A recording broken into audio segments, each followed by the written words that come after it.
ওকে, আসসালামু আলাইকুম। আমি আপনাদের সবাইকে আবার অভিনন্দন জানাচ্ছি এবং স্বাগতম জানাচ্ছি আমাদের দ্বিতীয় ক্লাস অ্যানালাইসিস অফ ভেরিয়েন্স এর উপরে। তো আমাদের অ্যানালাইসিস অফ ভেরিয়েন্স এর প্রথম ক্লাসটিতে আমরা ওয়ান ওয়ে ক্লাসিফিকেশন নিয়ে আলোচনা করেছি। তো এখনকার ক্লাসটিতে আমরা অ্যানালাইসিস অফ ভেরিয়েন্স এর দ্বিতীয় নিয়ম বা টু ওয়ে ক্লাসিফিকেশন নিয়ে মূলত আলোচনা করব। তো এই আলোচনায় যাওয়ার আগে আমরা একটু রিভিউ করে নেই আমরা অ্যানালাইসিস অফ ভেরিয়েন্সটা কখন করি। আমরা দেখেছিলাম যে the analysis of variance procedure or F test is used in such problems where we want to test for the significance of the difference between বা among more than two sample means। আমরা আমাদের আগের লেকচারটিতে এটা নিয়ে details আলোচনা আছে, আমরা কখন F test বা analysis of variance করি আমরা সেটি দেখে নিব। So the analysis of variance procedure or F test is used in such problems where we want to test for the significance of the difference between or among more than two sample mean। দুইয়ের অধিক sample মিনের মধ্যে যখন তফাৎ করতে হয় বা difference দেখতে হয়, সিগনিফিকেন্ট ডিফারেন্স টেস্ট করতে হয়, তখন আমরা মূলত অ্যানালাইসিস অফ ভেরিয়েন্স করি। অ্যানালাইসিস অফ ভেরিয়েন্স আমরা আমাদের আগের লেকচারটিতে অ্যানালাইসিস অফ ভেরিয়েন্স কি দেখেছিলাম, ওয়ান ওয়ে ক্লাসিফিকেশন দেখেছিলাম।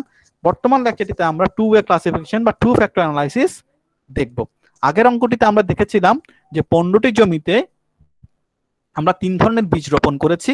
তিন ধরনের বীজের যে পার্থক্য ছিল, ওই বীজের পার্থক্যের কারণে জমির উর্বরতা বা জমির উৎপাদনশীলতার মধ্যে কোনো তফাৎ আছে কিনা, ওই তফাৎটা সিগনিফিকেন্ট কিনা, স্ট্যাটিস্টিক্যালি সিগনিফিকেন্ট কিনা সেটা আমরা টেস্ট করেছি। এখন টু ফ্যাক্টর অ্যানালাইসিসটা তখন হবে যখন একই সাথে আমরা আলাদা আলাদা জমির উর্বরতা এবং আলাদাভাবে বীজের উর্বরতা দুটোকে যখন আলাদা করে অ্যানালাইসিস করব। সেক্ষেত্রে আমরা একটা উদাহরণ হিসেবে নিচ্ছি। আমরা সবাই ইলাস্ট্রেশন 8-এ চলে যাচ্ছি।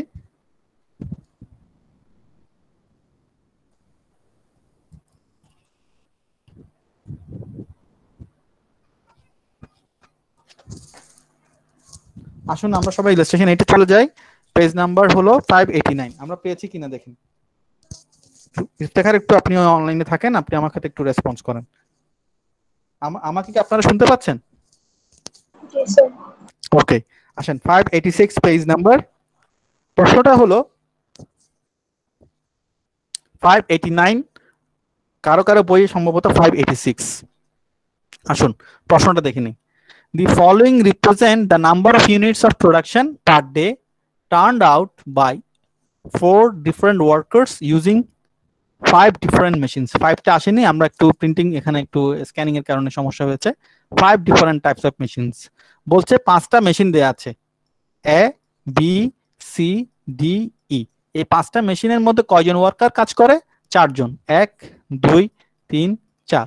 4 জন ওয়ার্কার 5টা মেশিনের মধ্যে তারা উৎপাদন করে, প্রোডাকশনে যায়। এখন আমাকে আমাকে বলছে এই ইনফরমেশন যা দেয়া আছে যে 4 জন ওয়ার্কার এই 5টা মেশিনে কাজ করে যেই উৎপাদন করে তার পরিমাণ আমাকে দেয়া আছে। Number of units 20, 24, 20, 28, 20। In total তারা 112টা পণ্য উৎপাদন করে পার ডে। আমাকে বলছে এই উপরোক্ত তথ্যের ভিত্তিতে বলতে পারতে হবে, মানে টেস্ট করে দেখান the mean productivity is the same for 5 different machines। 5টা ডিফারেন্ট মেশিনের মধ্যে যে উৎপাদন ক্ষমতা তা কি সিমিলার কিনা বা সিগনিফিকেন্ট ডিফারেন্স আছে কিনা। আবার 4 জন ওয়ার্কারের যে গড় উৎপাদন ক্ষমতা তার মধ্যে সিগনিফিকেন্ট ডিফারেন্স আছে কিনা। তাহলে এখানে দেখেন, একবার আমাকে দেখতে হবে মেশিনের কারণে উৎপাদন ক্ষমতার মধ্যে কোনো সিগনিফিকেন্ট ডিফারেন্স এসেছে কিনা, আরেকবার দেখতে হবে ওয়ার্কারদের ডিফারেন্সের কারণে উৎপাদনের মধ্যে কোনো তাৎপর্যপূর্ণ ডিফারেন্স বা পার্থক্য চোখে পড়ছে কিনা।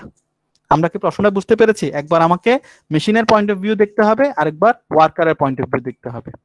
এইটুকু আমরা প্রশ্নটা কি বুঝতে পেরেছি কিনা? ওকে, আসুন আমরা নাল হাইপোথিসিস চলে যাই।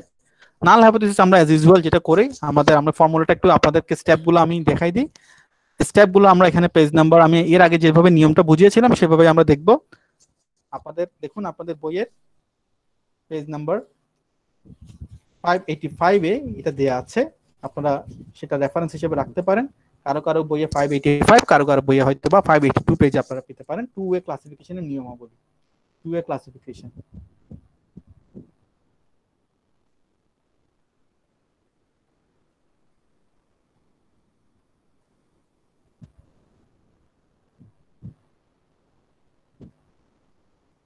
ওকে, আসেন আমরা নেক্সটে চলে যাই। প্রথমে আমরা নাল হাইপোথিসিস ধরছি। Let us take the null hypothesis that the mean productivity of different machines is same. পাঁচটা মেশিনের যে গড় উৎপাদন ক্ষমতা তা সমান, তা একই। μ1 μ2 μ3 μ4 μ5, যেভাবে আমরা আমাদের অ্যানালাইসিস অফ ভেরিয়েন্সের অ্যাজাম্পশন গুলো দেখেছিলাম। আমাদের কি মনে আছে অ্যাজাম্পশন গুলো? স্যার আপনাদের কি মনে পড়ে অ্যাজাম্পশন গুলো? আচ্ছা, মনে না পড়লে আমি আরেকবার একটু আপনাদেরকে দেখিয়ে দিচ্ছি।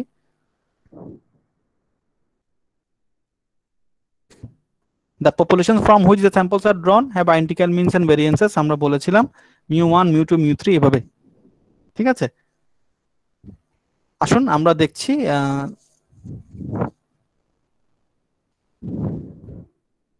আমাকে বলছে the mean productivity of different machines is same, অর্থাৎ আমি নাল হাইপোথিসিস একটা ধরেছি, there is no significant difference in the productivity of 5 different machines, পাঁচটা ভিন্ন ভিন্ন মেশিনের প্রোডাক্টিভিটির মধ্যে তাৎপর্যপূর্ণ পার্থক্য নেই বা স্ট্যাটিস্টিক্যালি ডিফারেন্ট না। আবার বলছি দ্বিতীয় নাল হাইপোথিসিসে the four workers don't differ in respect of productivity, আবার বলছি কি the mean productivity of four workers do not differ significantly, অর্থাৎ চারজন শ্রমিকের উৎপাদন ক্ষমতার মধ্যেও কোনো সিগনিফিকেন্ট ডিফারেন্স নেই, যা কিনা স্ট্যাটিস্টিক্যালি সিগনিফিকেন্ট। স্যার একটা প্রশ্ন আছে স্যার। জি, প্রশ্ন করুন। স্যার টু এটা কি বুঝবো এখানে যে মানে দুইটা জিনিস জানতে চাইছে? জি, এখানে টু ফ্যাক্টর অ্যানালাইসিস হবে। অন্য কোনো উপায় আছে? না, এটা টু ফ্যাক্টর অ্যানালাইসিস। আপনাকে এখানে দুইভাবেই বের করতে বললো না। দেখুন না, আপনি যখন প্রশ্ন পড়বেন তখন তো প্রশ্নেই বলা আছে, দেখুন কি লিখেছে। এটা জিজ্ঞাসা করছি যে প্রশ্ন, জি প্রশ্নেই বলা থাকবে এটা।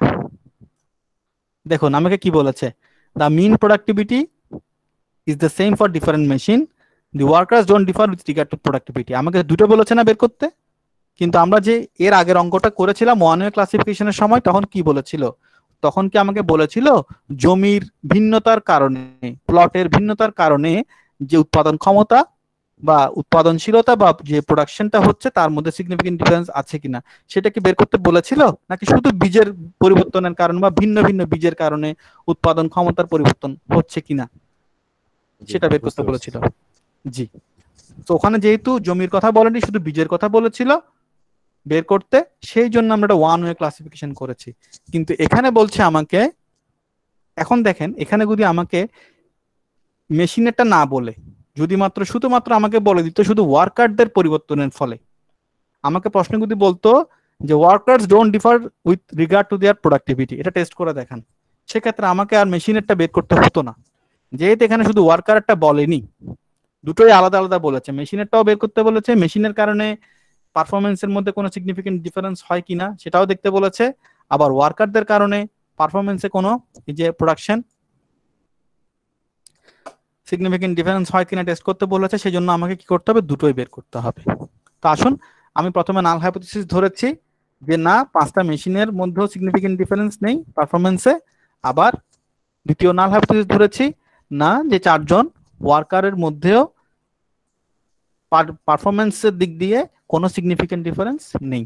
আসুন আমরা এসপার আমাদের রুলসে চলে যাই, আমাদের যে ফর্মুলা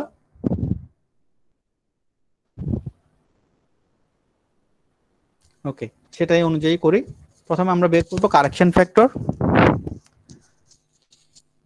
কারেকশন ফ্যাক্টরটা হলো grand total whole square divided by number of samples বা number of observation, sorry number of observation. দেখুন টি স্কয়ারটা হলো total, grand total 112 112, T square divided by আমার এখানে কয়টা 4 4 4 এভাবে করে 4 5 20, 20 নাম্বার অফ অবজারভেশন এখানে 20, এন এর মান হলো 20 আর টি হলো 112, তো 112 whole square divide by 20 equals to আমার কারেকশন ফ্যাক্টর পেয়েছি 627। এরপরে sum of square between machine বের করব, যেটাকে আমরা এসএসএম বলি। দেখুন আপনাদের বই আছে এসএসসি এসএসআর, ওকে। এসএসসি হলো sum of square between columns আর এসএসআর হলো sum of square between rows. তো এখানে যেহেতু sum of square between machine বলছি এইজন্য, কারণ এটা এসএসসি অ্যাকচুয়ালি এই প্রথমটা কলাম, আমরা প্রথমে কলাম অনুযায়ী বের করছি। কলাম আমরা মেশিনটাকে এখানে কলাম, মেশিনগুলো কি আকারে আছে, কলাম আকারে আছে। আর ওয়ার্কার গুলো আছে কি আকারে, রো আকারে। ওয়ার্কারের ডেটা দেয়া আছে রো আকারে, আর মেশিনের ডেটাগুলো দেয়া আছে কলাম আকারে, কলাম 1 2 3 4 5, আর এটা রো 1 রো 2 রো 3 রো 4।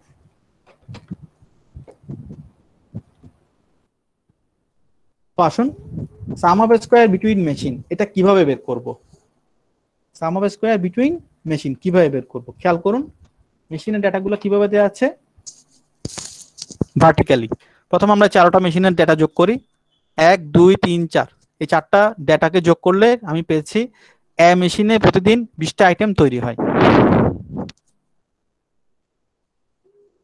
তাহলে as per formula 20 square divide by 4, sum of square যখন বের করব as per formula 20 square divide by 4। এটাকে আমরা বুঝতে পেরেছি 20 স্কয়ার বাই 4 করতে গেল, কারণ এখানে 4 জনের যোগফল হলো 20, সো 20 কে আমি স্কয়ার করলাম, এই 4 দিয়ে ডিভাইড করলাম।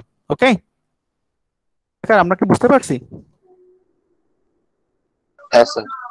ওকে, একইভাবে 24 square divide by 4, 20 square divide by 4, 28 square divide by 4, 20 square divide by 4, এটা করলে এটা করলাম আমরা প্রত্যেকটার জন্য মেশিনের জন্য, মাইনাস কারেকশন ফ্যাক্টর, এই যে correction factor.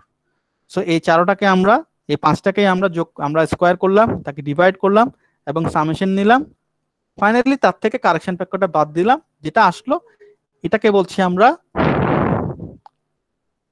Some of square between machines. Sum of square between মেশিনে বলতে পারি, বা এটাকে আমরা বলতে পারি এসএসসি, কারণ এখানে মেশিনটা কলাম আকারে দেয়া আছে, মেশিনটা কলাম আকারে দেয়া আছে। আসুন এরপর সাম অফ স্কয়ার বিটুইন ওয়ার্কার, এটা কিভাবে বের করব, একইভাবে আমরা দেখে নেই। ওয়ার্কার 1, প্রথম ওয়ার্কার যিনি, উনি এক মেশিনগুলোতে কিভাবে একদিনে কয়টা পণ্য উৎপাদন করে, 25টা। সে কয়টা মেশিনে কাজ করে, 1 2 3 4 5, সে 5টা মেশিনে কাজ করে টোটাল 25টা পণ্য উৎপাদন করে। তাহলে এখানে তার কি হবে, 25 স্কয়ার ডিভাইডেড বাই কত হবে স্যার, 5 হবে না স্যার? আমাকে বুঝতে পেরেছি, 25 স্কয়ার ডিভাইড বাই 5 হবে। সো সেটাই আমরা করেছি। ওয়ার্কার 1 সে টোটাল উৎপাদন 25 স্কয়ার ডিভাইড বাই 5, কারণ সে 5টা মেশিনে কাজ করে। একইভাবে সেকেন্ড ওয়ার্কার তিনি 29, কয়টা মেশিন, 5টা মেশিনে কাজ করে, তাহলে 29 স্কয়ার ডিভাইড বাই 5। একইভাবে worker 3 36 square divide by 5, worker 4 22 square divide by 4। এটা কি বের করছি, এটা আমরা sum of square between row বের করছি। সাম অফ স্কয়ার বিটুইন ওয়ার্কারটা হলো অ্যাকচুয়ালি কি, sum of square between row. Okay, আমরা ক্লাসটা যেহেতু রেকর্ড করে রাখছি, তাহলে আমরা এটা কি করব, আমরা যদি ভুলে যাই আমরা রিপিট করে দেখে নিব, আমরা রিভাইন্ড করে নিয়ে পুনরায় দেখব। আসুন তাহলে আমরা কি করছি, এখানে পেয়ে গেলাম 25 square divide by 5, 29 square divide by 5, 36 square divide by 5, 22 square divide by 5। এই 4টাকে আমরা যোগ করে তা থেকে কারেকশন ফ্যাক্টর বিয়োগ করব। সো মানটা পেলাম, তাতে কারেকশন ফ্যাক্টর বিয়োগ করলাম, 22 পেলাম। সো আমার সাম অফ স্কয়ার বিটুইন মেশিন বা সাম অফ স্কয়ার বিটুইন কলাম পেয়ে গেছি 12.8, সাম অফ স্কয়ার বিটুইন ওয়ার্কার কিংবা সাম অফ স্কয়ার বিটুইন রো পেয়ে গেছি 22। এরপর আসেন টোটাল সাম অফ স্কয়ার বা যেটাকে টিএসএস বলে, সেটা কিভাবে বের করব। এখানে আর কোনো যোগ বিয়োগ গুণ ভাগ করব না, এখানে ইন্ডিভিজুয়াল প্রত্যেকটা ডাটাকে নিব, অর্থাৎ এভাবে 4 square 6 square 7 square 3 square, again 5 square 4 8 square 6 square 5 square. বুঝতে পেরেছেন স্যার? এইভাবে করে 4 থেকে শুরু করে একদম 2 পর্যন্ত সবগুলোকে কি করব, আমি ইন্ডিভিজুয়াল স্কয়ার নিব। তাহলে মোট 20টা ডেটা পাবো আমি এখানে, 4 স্কয়ার 6 স্কয়ার 7 স্কয়ার থেকে শুরু করে একদম 2 স্কয়ার পর্যন্ত। দেখেছেন? এভাবে প্রত্যেকটাকে স্কয়ার করব এবং তার থেকে কারেকশন ফ্যাক্টরটাকে বাদ দিব, যেটা পাবো সেটাকে আমরা বলছি টোটাল সাম অফ স্কয়ার। ওকে, আমরা এবার একটু ফর্মুলাটা দেখি। আমরা প্রথমে সাম অফ স্কয়ার বিটুইন কলাম বের করব, সাম অফ স্কয়ার বিটুইন রো বের করব, তারপর টোটাল সাম অফ স্কয়ার বের করব। এরপরে রেসিডুয়ালটা কিভাবে বের করব, একটা রেসিডুয়াল আছে ঘাটতি। The sum of square for the source of residual is obtained by subtracting from this total sum of square the sum of square between column and row। এই যে একটা রেসিডুয়াল দেখতে পাচ্ছেন, এটা কিভাবে বের করবো জানেন? এটা বের করবো টোটাল সাম অফ স্কয়ার বা টিএসএস, যেটা বের করেছি টিএসএস। এই টিএসএস থেকে আমি সাম অফ স্কয়ার বিটুইন মেশিন বা সাম অফ স্কয়ার বিটুইন কলাম এবং সাম অফ স্কয়ার বিটুইন ওয়ার্কার, এই দুটাই বাদ দিব। তাহলে এখানে কি পেয়েছি? এখানে আমি যেটা পেয়েছি sum of square, total sum of square পেয়েছি 64.8। এটা থেকে এই যে 12.8 এটাও বাদ দিব, 22 এটাও বাদ দিব, এই দুটোকে বাদ দিব। বাদ দিলে আমি রেসিডুয়াল পেয়েছি 30। এখন আসেন সাম অফ স্কয়ার বিটুইন মেশিন যখন আমি করেছিলাম তখন আমার ডিগ্রি অফ ফ্রিডম কি হবে? আমি আবার বলছি, সাম অফ স্কয়ার বিটুইন মেশিন এটাকে আমরা কি লিখতে পারি? সাম of square between column.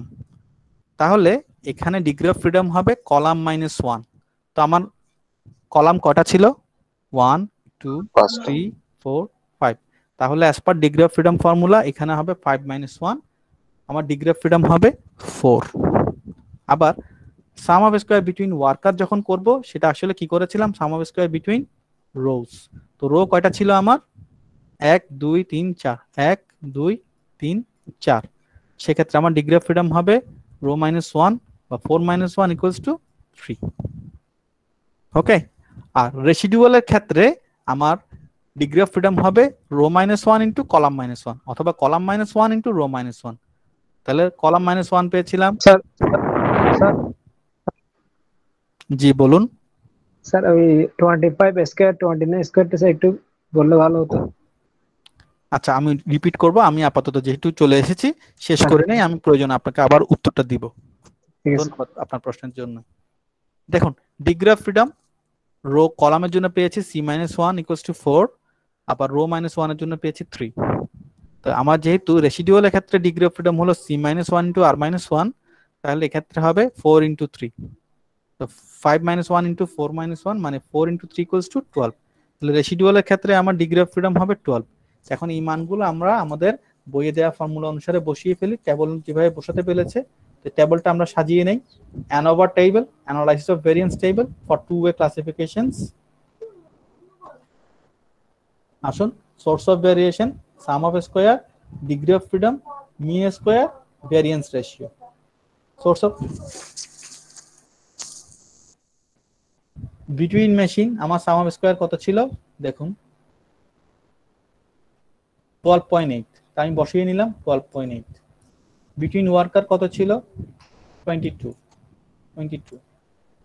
Residual কত ছিল 30 লিখলাম। টোটাল সাম অফ স্কয়ার কত 64.8 বসালাম। এরপর degree of freedom between machine বা বিটুইন কলাম কত 4 ছিল, সেটা আমরা বের করেছি, এই যে 4। এরপরে বিটুইন রো ছিল 3, রেসিডুয়ালের ক্ষেত্রে ছিল 12। এখন আসেন মিন স্কয়ারটা কিভাবে বের করব সেটা আমরা ওয়ান ওয়ে ক্লাসিফিকেশনে দেখেছি। সাম অফ স্কয়ার বিটুইন মেশিন বা সাম অফ স্কয়ার বিটুইন কলামকে তার রেসপেক্টিভ ডিগ্রি অফ ফ্রিডম দিয়ে ডিভাইড করব। আমরা সবাই একটু ক্যালকুলেশন করি। 12.8 ডিভাইড বাই 4 করে দেখেন 3.20 আসবে। এটা হলো আমার বিটুইন মেশিন বা বিটুইন কলাম মিন স্কয়ার। আবার আসেন বিটুইন ওয়ার্কারের ক্ষেত্রে একইভাবে বিটুইন ওয়ার্কার বা বিটুইন রো যেই সাম অফ স্কয়ার পেয়েছি তাকে সাম অফ স্কয়ার যে রো এর জন্য বিটুইন রো যে ডিগ্রি অফ ফ্রিডম পেয়েছি তা দিয়ে ডিভাইড করব। 22 ডিভাইড বাই 3 = 7.33। আবার একইভাবে রেসিডুয়ালে যে সাম অফ স্কয়ার ছিল তাকে রেসপেক্টিভ ডিগ্রি অফ ফ্রিডম দিয়ে ডিভাইড করব, পেয়ে গেলাম 2.50। এখন আসুন আমরা এর পরের স্টেপে কি করব আমরা দেখে নেই। এর পরের স্টেপে বলছে মিন স্কয়ার তো আমরা বের করলাম, দেখেন mean square between column, mean square between row, mean square between residual. এইভাবে sum of square between column divide by degree of freedom, sum of square between row divide by degree of freedom, sum of square between residual equals to divide by sum of square residual divide by degree of freedom. এর পরের স্টেপে দেখেন কি করছে।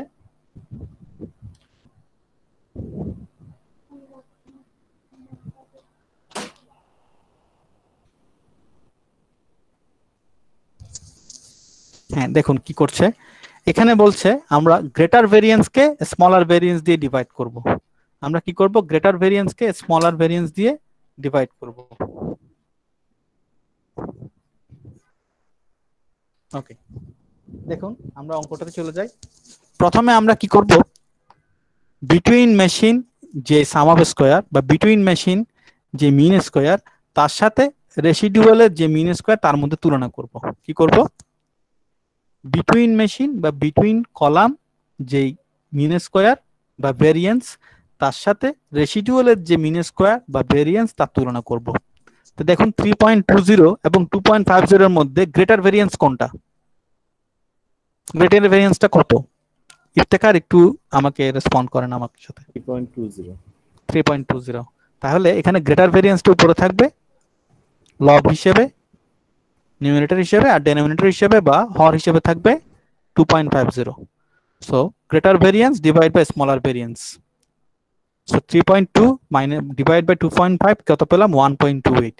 এই 1.28টা হলো between machine variance. আমাদের বিটুইন মেশিন যে এফ টেস্টের ক্যালকুলেটেড ভ্যালু সেটা হলো 1.28। আবার এখন আসুন বিটুইন রো বা between worker. Between worker mean square কত, 7.33। রেসিডুয়ালের মিন স্কয়ার কত বা ভেরিয়েন্স কত, 2.50। এই দুইটা ভেরিয়েন্সের মধ্যে কোনটা গ্রেটার? 7.33। 7.33। তাই সেক্ষেত্রে তাহলে 7.33 divide by 2.5 greater variance divide by smaller variance. আমি যদি দুটার মধ্যে ডিফারেন্সিয়েট করি বা ডিভাইড করি তাহলে আনসার পাচ্ছি 2.93। এটা হলো আমার বিটুইন ওয়ার্কার বা বিটুইন রো ভেরিয়েন্স বা F ratio, ratio of F. So আমরা এখানে দুটো এফ পেয়ে গেছি, একটা হলো 1.28 এটা কিনা বিটুইন মেশিন ভেরিয়েন্স, আর একটা হলো বিটুইন ওয়ার্কার এটা কিনা 2.93। এই দুটাই হলো আমার এফ এর ক্যালকুলেটেড ভ্যালু। ওকে, এখন আমি এই দুটোর জন্য আলাদা করে কি করব, টেবল ভ্যালু বের করব। সো দেখুন আমরা প্রথমে 1.28 বের করার সময় কি করেছিলাম, 1.28 বের করার সময় আমরা আসলে মিন স্কয়ার 3.20 এর সাথে 2.50 তুলনা করেছি, যেখানে 3.20 ডিগ্রি অফ ফ্রিডম ছিল 4, 2.50 ডিগ্রি অফ ফ্রিডম ছিল 12। তাহলে এখানে আমার ডিগ্রি অফ ফ্রিডম 1 হবে 4 আর ডিগ্রি অফ ফ্রিডম 2 হবে 12।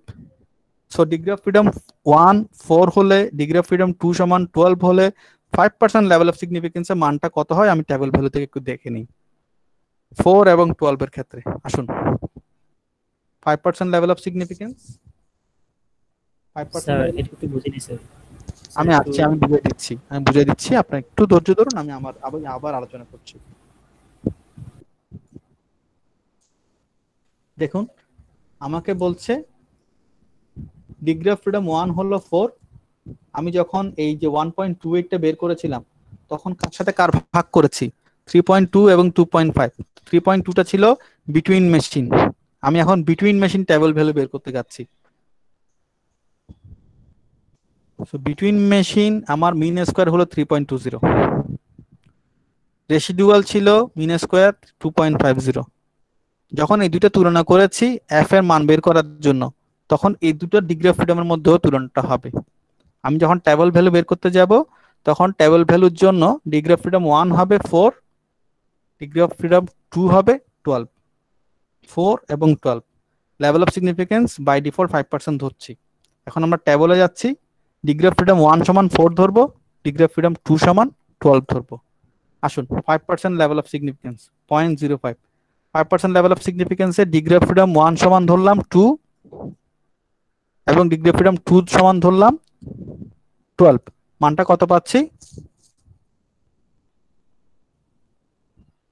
মানটা কত পাচ্ছি আমরা 3. ডিগ্রি অফ ফ্রিডম কত, প্রথমটা কত 4, প্রথমটা কত দেখুন প্রথমটা হলো 4 তারপরটা 12, তাহলে 4 বরাবরে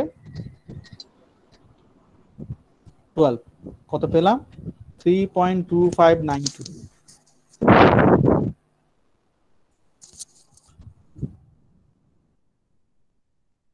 আমরা এখানে পেয়েছি 3.2592। 3.92 বা 3.26। তাহলে আমরা মানটা বসিয়ে দেই, আমার মান পেলাম 3.26। তাহলে ডিগ্রি অফ ফ্রিডম 1 সমান 4 হলে, ডিগ্রি অফ ফ্রিডম 2 সমান 12 হলে 5% লেভেল অফ সিগনিফিকেন্সে আমার টেবল ভ্যালু আসে 3.26। বলেন। স্যার বই আছে 3.2502। একই কথা, কাছাকাছি। এটা কি সমস্যা হবে কিনা? 26 না আর সমস্যা হবে 2.4? না, সমস্যা হবে না। আমার বই তো আমি এখানে তো, আমি তো যেখান থেকে দেখাচ্ছি সেখানে তো আছে 3.26। হ্যাঁ স্যার, ওটা ঠিক আছে আপনার, এটা কিন্তু বইয়ের 3.2502 আছে। না সমস্যা হবে না। আপনি কি সেম ম্যাচটাই দেখছেন? আপনার স্যার কি বইয়ের পিছনে যে শিডিউলটা আছে ওইখানে দেখলাম স্যার। ও আচ্ছা আচ্ছা আচ্ছা, আপনি আপনার টেবল ভ্যালুর কথা বলছেন, সমস্যা হ্যাঁ হবে হ্যাঁ না। স্যার। সমস্যা নেই, আপনি এটা ফলো করতে পারবেন, সমস্যা হবে না। আমরা আলটিমেটলি দেখবো যে এখানে হাইপোথিসিসটা অ্যাকসেপ্ট বা রিজেক্ট কোনটা হয়েছে, ওটাতে যেন ভুল না হয়। এখানে ফ্র্যাকশনের কারণে হয়তো বা কেউ 3 ঘর পর্যন্ত নিয়েছে, কেউ 4 ঘর পর্যন্ত নিয়েছে, কেউ অথবা 2 ঘরেই শেষ করেছে, সেই কারণে হয়তো একটু ব্যতিক্রম হতে পারে। আসুন আমরা degree of freedom 4, degree of freedom 1 সমান 4, ডিগ্রি অফ ফ্রিডম 2 সমান যদি 12 ধরি, তাহলে আমার এখানে এই ক্যালকুলেশন আমার টেবল ভ্যালু পাচ্ছি 3.26। এখন আসেন আমরা এটা কি বের করেছি, বিটুইন মেশিনের ক্ষেত্রে ক্যালকুলেট ভ্যালু এবং টেবল ভ্যালু। সো বিটুইন মেশিনের ক্ষেত্রে ক্যালকুলেট ভ্যালু হলো 1.28, আর বিটুইন মেশিনের ক্ষেত্রে টেবল ভ্যালু বের করেছি 3.26। Which one is higher? Iftekhar একটু রেসপন্ড করেন। স্যার 3.26। আচ্ছা আচ্ছা, যে টেবল ভ্যালুটা হলো হায়ার, তাহলে টেবল ভ্যালু হায়ার হলে আমার নাল হাইপোথিসিসটা অ্যাকসেপ্ট হবে। So since the calculated value of f is less than the table value, এটাকে এভাবেও লিখতে পারেন, since the table value of f is higher than the calculated value, thus our null hypothesis is true. Hence there is no significant difference in the mean productivity of 5 different machines. অর্থাৎ 5টা different মেশিনের ভেতরে পারফরম্যান্সের কোনো significant difference নেই, বা মিন প্রোডাক্টিভিটির কোনো significant difference নেই। একইভাবে আমরা এখন ওয়ার্কারের ক্ষেত্রে চলে যাই। ওয়ার্কারের ভেরিয়েন্সটা বের করেছিলাম 2.93, যেখানে আমরা 7.33 সাথে 2.50 তুলনা করেছি। তাহলে ডিগ্রি অফ ফ্রিডম 1 হবে এখানে 3, আর ডিগ্রি অফ ফ্রিডম 2 হবে 12। তাহলে ডিগ্রি অফ ফ্রিডম 1 সমান 3 এবং 2 সমান 12 ধরে দেখি, 3 এবং 12, তাহলে 12টা ঠিক থাকছে, 12টা ঠিক থাকছে। 12 বরাবর আমরা এখন 3টা দেখি, 3 বরাবরে যাই, 3 বরাবরে 12 এ আসলে আমরা পাচ্ছি 3.4903, 3.4903। তাহলে আমার ডিগ্রি অফ ফ্রিডম যখন 3 এবং 12 হয়, তখন 5% লেভেল অফ সিগনিফিকেন্সে আমার এফ এর টেবল ভ্যালু আসে 3.49। তো সেক্ষেত্রে আমরা দেখতে পাচ্ছি আমার ক্যালকুলেটেড ভ্যালু হলো 2.93, টেবল ভ্যালু হলো 3.49। accepted sir. তাহলে এটাও হবে আমার নাল হাইপোথিসিসটা accepted. Since calculated value of f is less than the table value, thus our null hypothesis is accepted. So there is no significant difference in the mean productivity of 4 different workers. অর্থাৎ 4 জন ওয়ার্কারের যে মিন productivity তার মধ্যেও কি নেই, কোনো significant difference নেই। So in short আমাদের এটাই ছিল আমাদের অ্যানালাইসিস অফ ভেরিয়েন্সের টু ওয়ে ক্লাসিফিকেশন বা টু ফ্যাক্টর অ্যানালাইসিসের একটা প্রবলেমের সলিউশন। আশা করছি আমরা সবাই এই জিনিসটা বুঝতে পেরেছি। এর পরে যদি কারো কনফিউশন থাকে আমাকে আপনারা প্রশ্ন করতে পারেন। কারো কোনো কনফিউশন আছে এটুকুতে? আমরা যে প্রবলেমটা আলোচনা করেছি, ইফতেখার আপনি কি বুঝতে পেরেছেন? স্যার হ্যাঁ জি বলুন। স্যার 25 স্কয়ার 29 স্কয়ার এটা স্যার কি করছিল? আচ্ছা 25 স্কয়ার, দেখুন সাম অফ স্কয়ার বিটুইন ওয়ার্কার্স, ঠিক আছে, সাম অফ স্কয়ার বিটুইন ওয়ার্কার্স। তো ওয়ার্কাররা কোথায়? ওয়ার্কাররা, একজন ওয়ার্কার কয়টা মেশিনে কাজ করে দেখুন, একজন ওয়ার্কার 5টা মেশিনে কাজ করেছে, 1 2 3 4 5, 5কে যোগ করলে কত হয়? 25। আমার as per formula T square divide by n, তাহলে 25 স্কয়ার কোথা থেকে আসছে এটা 25টা এই 5টাকে যোগ করে জি স্যার ঠিক বুঝছি আছে স্যার তাহলে 25 স্কয়ার ডিভাইড বাই 4 ওকে জি স্যার বুঝছি 25 স্কয়ার ডিভাইড বাই 5 এভাবেই আমরা আসলে বের করেছি। তো আশা করছি আমাদের এই টু ওয়ে ক্লাসিফিকেশন আমরা সবাই বুঝতে পেরেছি। এরপরে যদি আমাদের কোনো প্রবলেম থাকে আমরা গ্রুপে আলোচনা করব, আমাদের ভিডিও নিচে প্রয়োজনে আমরা কমেন্ট করে জানাবো। সবাইকে ধন্যবাদ।